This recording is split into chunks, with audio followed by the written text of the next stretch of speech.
What's up guys, Kyle here again, and today we are gonna check out one of the most versatile amplifiers ever. An amp that I always recommend to people who message me at the absolute worst times and ask me, Kyle, what amp can butter my biscuit? And feed it to me too. And an amp that disrespects me by containing so many features that my absolute terrible playing will never be able to take advantage of. And that amplifier is the Engel Ironball SE.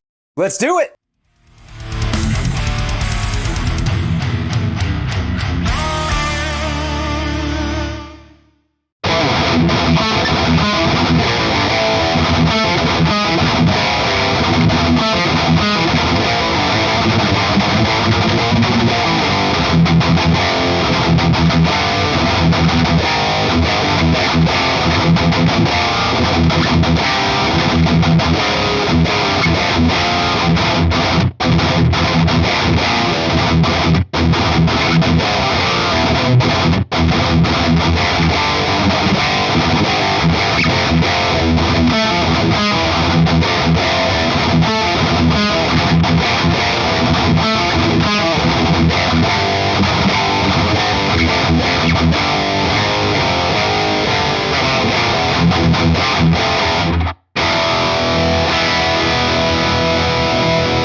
Alright guys, hope you're doing great out there today. If this is your first time here at my channel, my name is Kyle, and welcome to Belligerent Studios. What I do here is I take all sorts of awesome high-gain related guitar equipment, record it with a simple setup, and I give you the unprocessed audio on your end. So if you're into E-standard thrash riffs, drop C hardcore riffs, and dudes that take 2+ years to get around to making a video, you're in the right place. Consider hitting the like button and subscribing on your way out so you don't miss any more of my stuff. Thanks!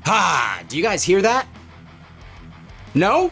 Me either. And that's because we have an Engel amplifier to take a look at here at Belligerent Studios today. And one of the features that I always love about Engel amplifiers is the built-in noise gate that is actually in between the preamp and the power amp of the amplifier. So it kills all of that preamp hiss that you get when you're not playing by only using a gate out front. But the awesome thing about the amp that we're taking a look at today is that that's just one of a ton of features that are built in to this awesome little lunchbox head. And like I stated in the intro of this video, whenever somebody is hitting me up asking me, Kyle, what is an amplifier that basically just does everything? If I were to buy one amplifier that wanted to cover practice at low and at high volumes, recording, silent playing, power step down, built-in effects, a built-in noise gate, and oh yeah, it sounds good. I don't remember where I started this sentence, but yeah, the Engel Ironball SE has all of that going on. So I gotta send a shout out to my friends over at Engel because they sent me this amplifier like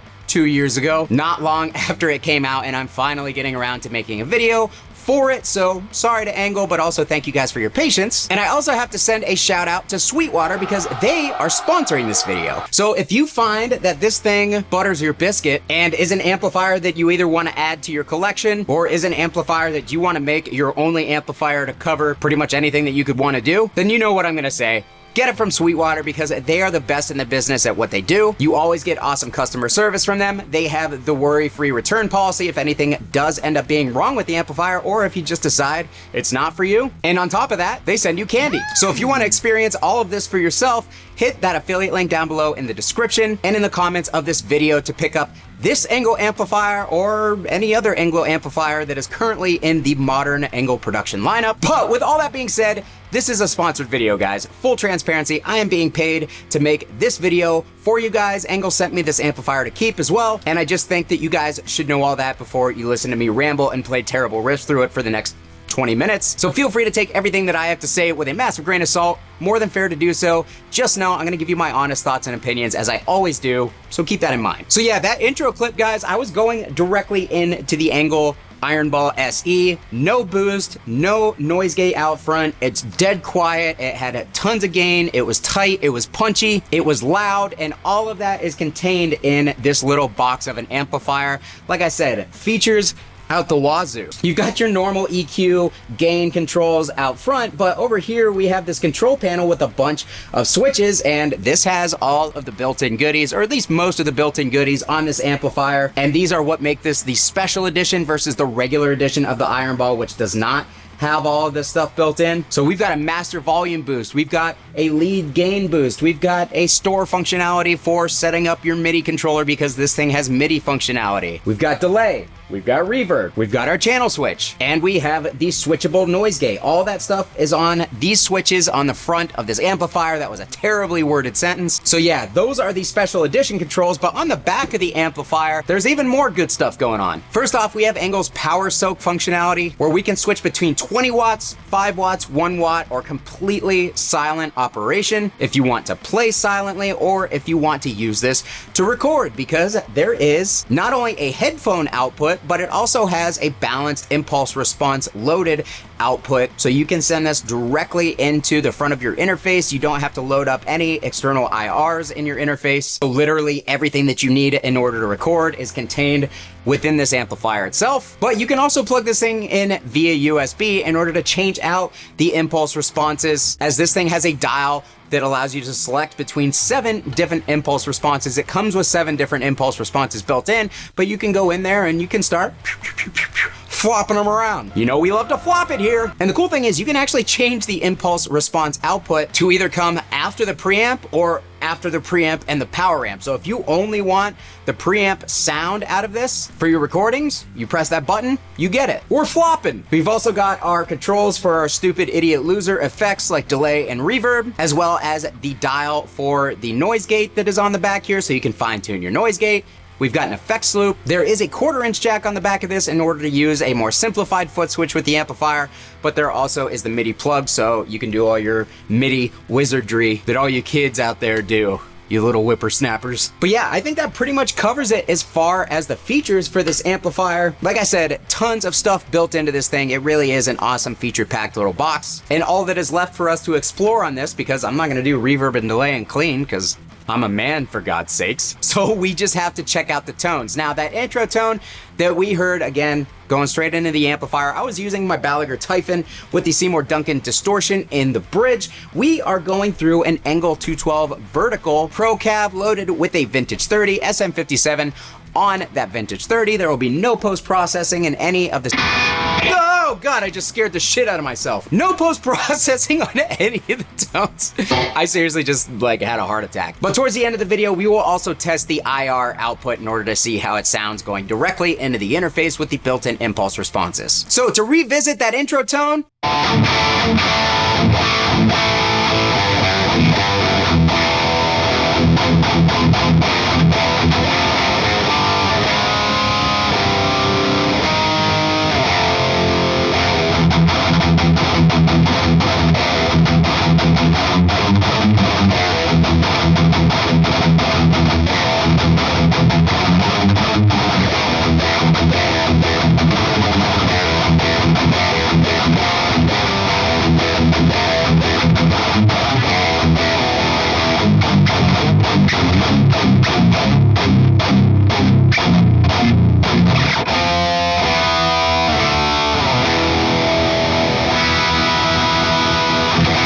that was a collection of random notes. So yeah, as you can see, voicing of this amplifier, it's bright, it's modern, and again, with no boost out front, it's still very tight. With no gate out front, we've got the gate kind of gating everything in the loop. The amp is literally silent. Like, you would not know that this thing is on, and I have it cranked in the room, so I love the Engel noise gate in pretty much every one of their amps. I don't know if you guys know this, but they tweak that noise gate to each individual amps too. It's not just a noise gate that they slap in every amp and spank it on the butt and send it out the door. They actually fine tune that noise gate to each individual amp and the characteristics of that amp. And I just think that that's really cool. So let's grab a guitar with PAF pickups on it and see how this thing handles a lower output pickup. I don't know why you would want to play that stuff on this amp, but it's a studio amp, so let's check it out.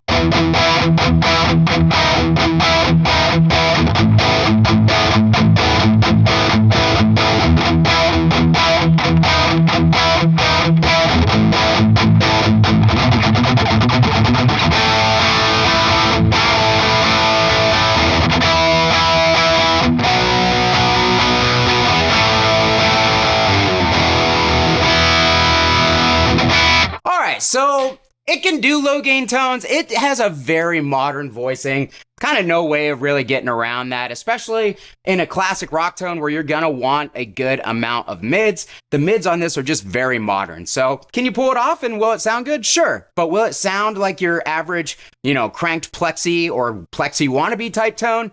Not really. So now that we're done with tones that are devoid of all testosterone, let's see if this thing can actually get really high gain without a boost in front using a PAF pickup, such as the Seymour Duncan Antiquity that is in my Heritage. And to do that, we are going to crank the lead gain all the way, and we are going to click on the lead boost, because that is going to give us all the gain that this amp has to offer.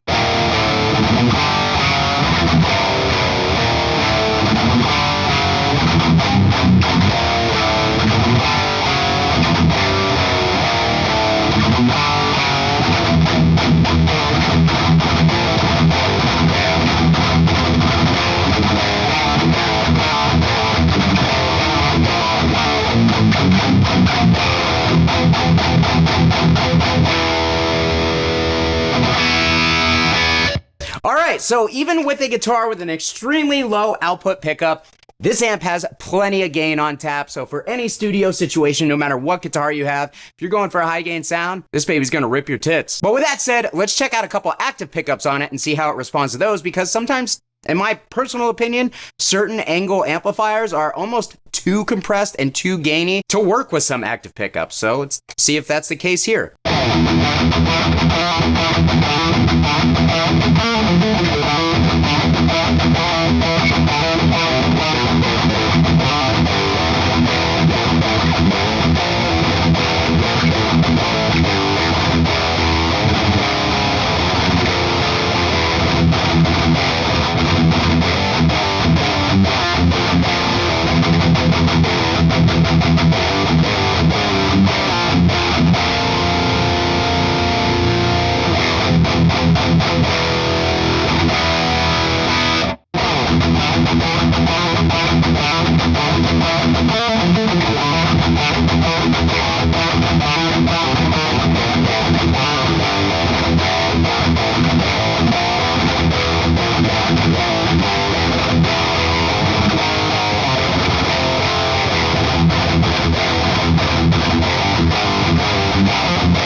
So that's not the case at all. This thing actually sounds really, really good with active pickups going straight into it. I'm kind of surprised because it is compressed. It's not super, super gainy like some angles that I've experienced in the past. It's got a lot of gain on tap when you kick in that gain boost switch. And even then, that's how I had it set up for both of the active pickups with a ton of output and a ton of compression already. It actually sounded better than the passive pickups, if I'm going to be completely honest. I thought the EMG, that was one of the best EMG tones I've heard. I'm not a huge fan of the EMG 81, and I really liked how that guitar sounded through the amp. That's awesome. Let's move to drop C. I forgot what I was going to say.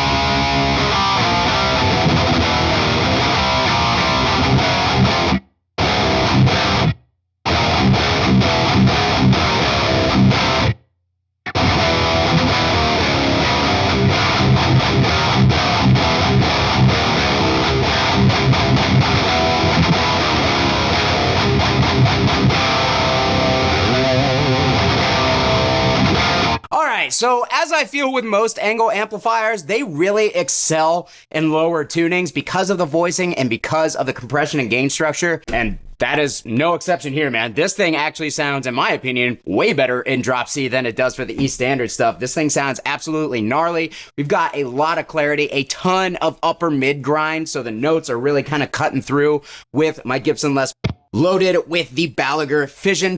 And again, straight into the amplifier, no external boost, no external gates. We do have the gain maxed out though, because the output on this pickup is not crazy high. It's definitely nowhere near actives. So with that in mind, I actually do want to see if we can back this gain down And we're gonna see how this thing takes a boost real quick. I'm gonna kick on the Keeley Noble Screamer, which is much like a TS9 Tube Screamer. And we're gonna mess around with the amp with and without that gain boost switch on. Currently it's on. I'm thinking we're gonna get some noise and some not so goodness with the gain boost being on, but we'll try it.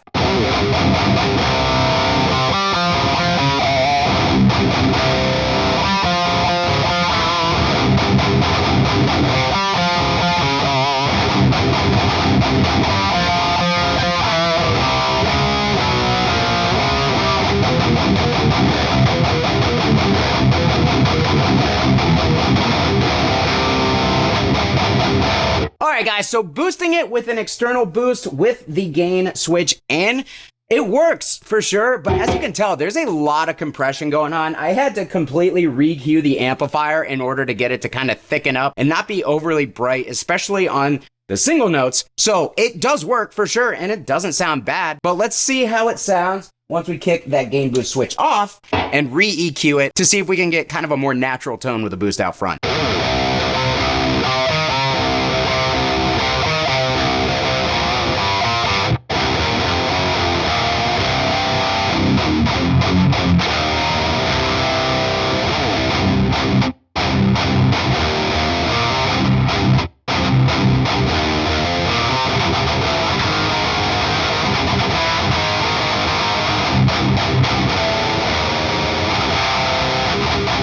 Alright, so yeah, just as I kind of assumed, kicking out the gain boost switch really kind of brings this thing to life with a boost out front. It sounds more open, sounds more natural. The compression isn't as extreme when you're slamming the front end with a hot overdrive. So overall, I think that it works better. I feel like I had more than enough saturation, but fans of super high gain might feel like they need a little bit more, in which case you'll just have to use a hotter overdrive or some hotter pickups in order to achieve that. But usually people who are a fan of ton of gain already kind of do that. So yeah, amp takes a boost just fine. Let's move to a baritone.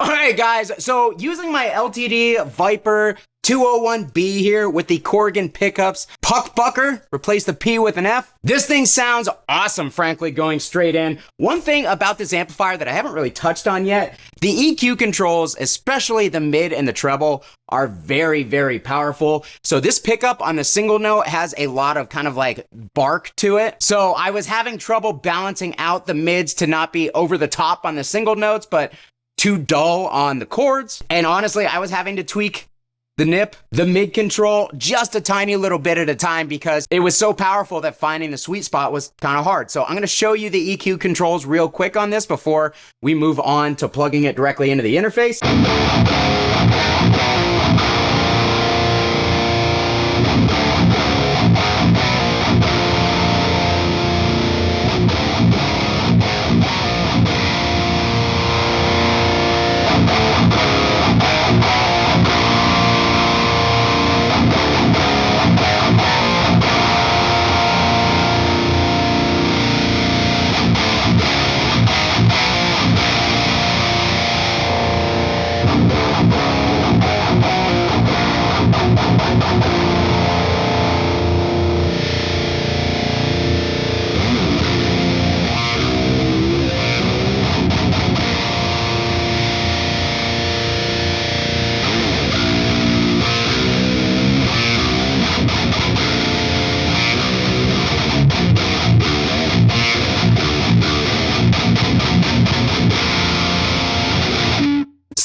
can see, huge range on both the mid and the treble, especially the mid. Like if you wanted to go for a nasty ultra scoop death metal tone, you could get that out of this thing all day. Even though it does do the super modern, kind of quacky, throaty mid thing, you can scoop all those mids right out of there and it'll go straight to a shitty death metal tone that only idiots would think sound good. Am I right? All right, so let's hook this up real quick to my interface directly and let's check out the silent recording feature and how that sounds. All right, guys, so we're going direct in, and right now we are on impulse response 1. I have all the stock IRs in this because I've never hooked it up before to change those out. So we're just gonna flip through the stock impulse responses. But the first clip that you guys are gonna hear, the amp is on standby, but I'm still getting a signal, and that's because I have the switch on the back set for it to send the preamp only out to the interface. But when I hit that switch and turn that standby switch on, you're gonna see it makes a noticeable difference to the tone, putting the power section in. But it is really, really cool that they give you the opportunity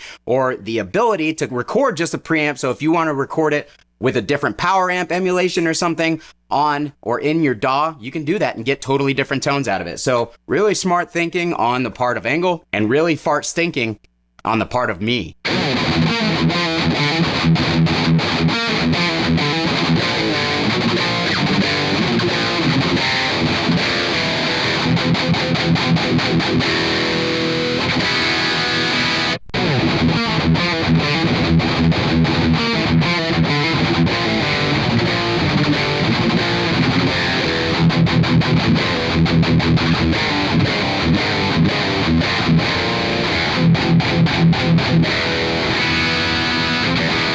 All right, so with the power section in, very different sound. It's a lot thicker, fuller, it's a little bit darker, but either way, it sounds actually really good. And again, that is all within the amplifier. No external devices needed in order to hook it directly to your interface and record silently. So super sick. Let's check out the impulse responses.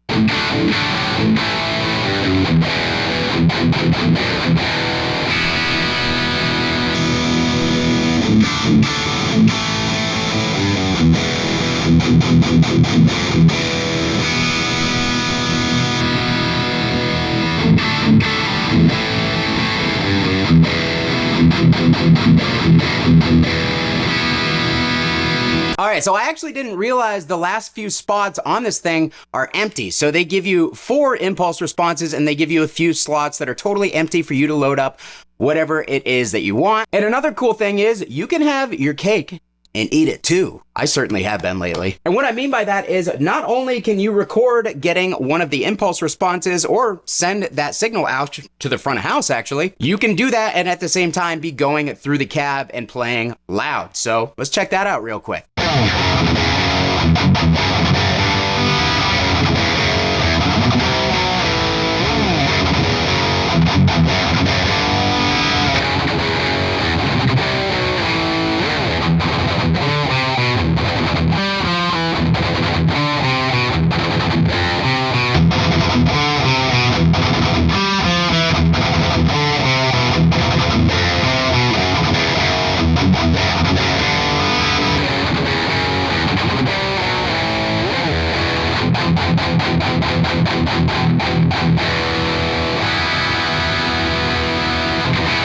Alright guys, super cool amp. I have basically just scratched the surface on what this thing is capable of, but it really is the perfect studio all-around type of amp. It gets loud enough that as long as you're being mic'd in a live situation or sending that signal out to the front of house from the built-in XLR out, you're definitely going to be able to get an ample amount of stage volume out of this thing. And of course, if you want to play it quietly at home, you can knock that power down on the power soak. If you want to play it silently, you can send the XLR out or you can hook headphones up to it. It's a really well featured amp. It's got a great modern Angle voicing to it, especially if you're going to be tuning down and you want an amp that you can go straight into without having to worry about any other pedals in order to get the goods out of it.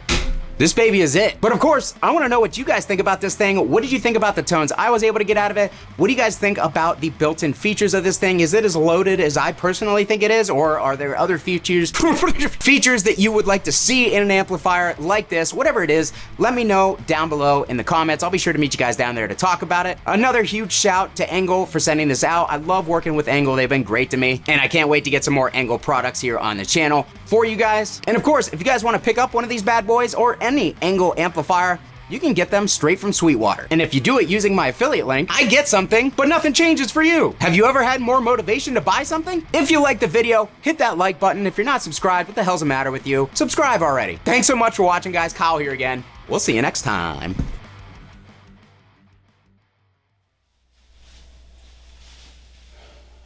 You know what this wall is missing? Another amp.